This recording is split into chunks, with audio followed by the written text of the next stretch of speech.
deserve it, daddy. Yo, what the fuck? Oh, ain't no party like a Diddy party. Huh? Damn, pause.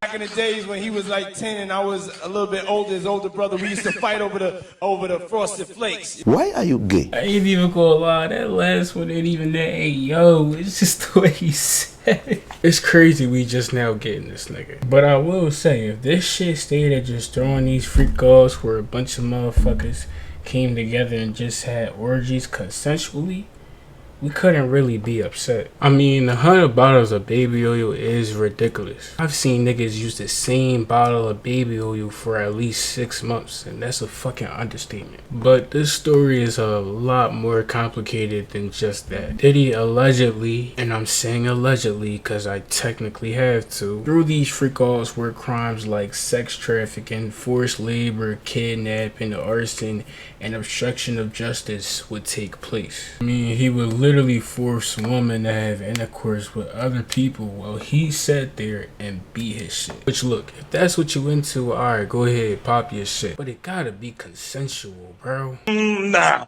it ain't gonna work. Bro will also drug motherfuckers so that he himself could take advantage of them. Now listen, I don't know if this is 100% real, but this is supposedly Puff and Meek, filmed by Puff old bodyguard. Fuck that shit, nigga. Fuck that ass, nigga.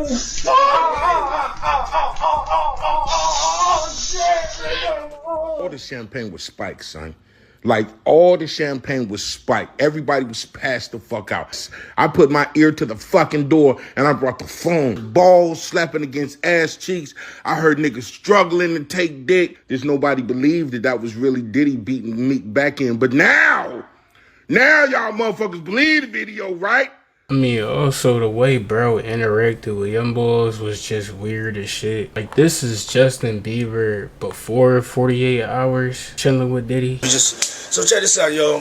Justin, you ever seen the movie 48 Hours? Right now, he's having 48 hours with Diddy, him and his boy. They're having the times of their lives, like, you know, where we hanging out and what we doing. We can't really disclose. And then him after. Act different, huh? You ain't been calling me and hanging out the way we used to hang out. Well, I mean, you try to get in contact with me, you know, through all my, partners and whatnot. Mm-hmm. But you never really got my number, so. I mean, this nigga went from being as excited as a young bull is going into GameStop to just as terrified as niggas be when they get that I'm late text. Like, bro, what is so enticing to you that you want to hang out with a 15-year-old? What the fuck be wrong with niggas, man? I mean, dude did the same exact thing with Usher. Reed's idea, right? We're sending you over to something called Puffy Flavor Camp. There you go.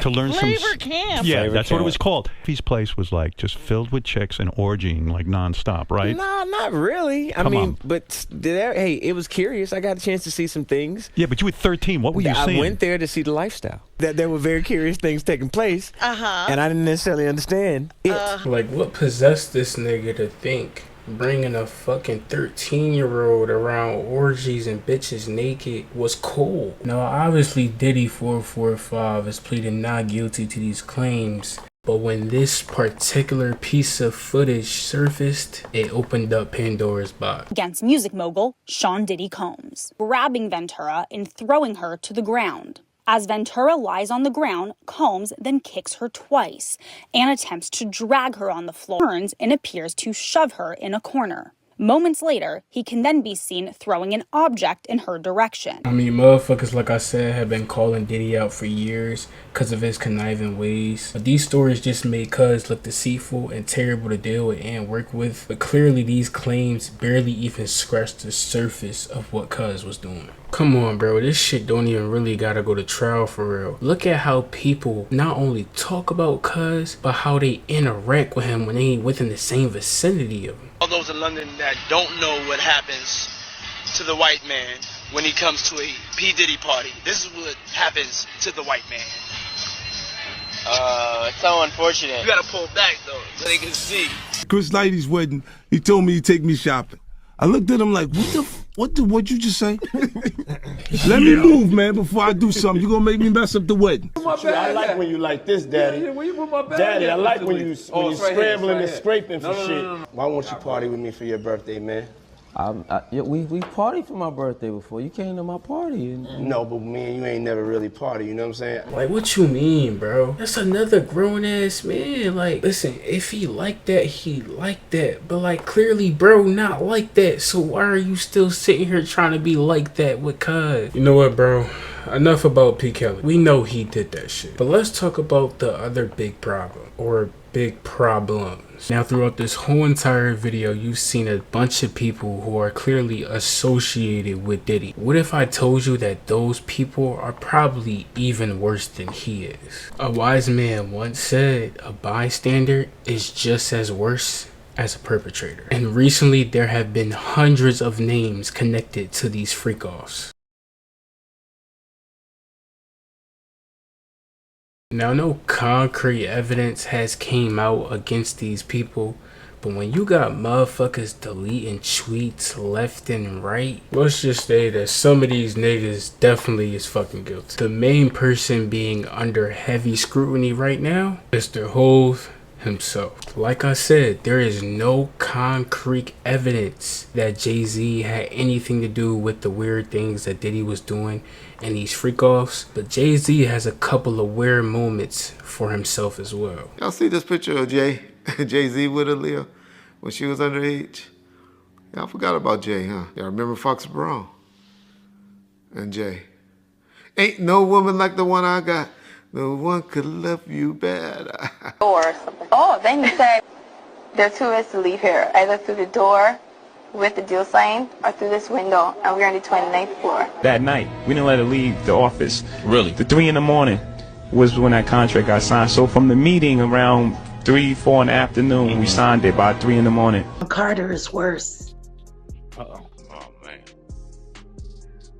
He's smarter. He's patient. On top of all of that you just heard, there was a scandal that him and Diddy organized Aaliyah's tragic death, and that Jay-Z was aware of not only Diddy's situations but also R. Kelly's, and he failed to speak out on it. Like I said, there's no concrete evidence, but Hove need to stir up a good lawyer right about right now. In regards to the whole entire situation, we are far from the end. There are talks of tapes being submitted to the feds. So if you famous and you've been to a fucking Diddy party, lawyer the fuck up. Love to the lovers, hate to the haters. Peace. Shit, all I know, none of these niggas is coming off this fucking playlist, dog. Oh shit.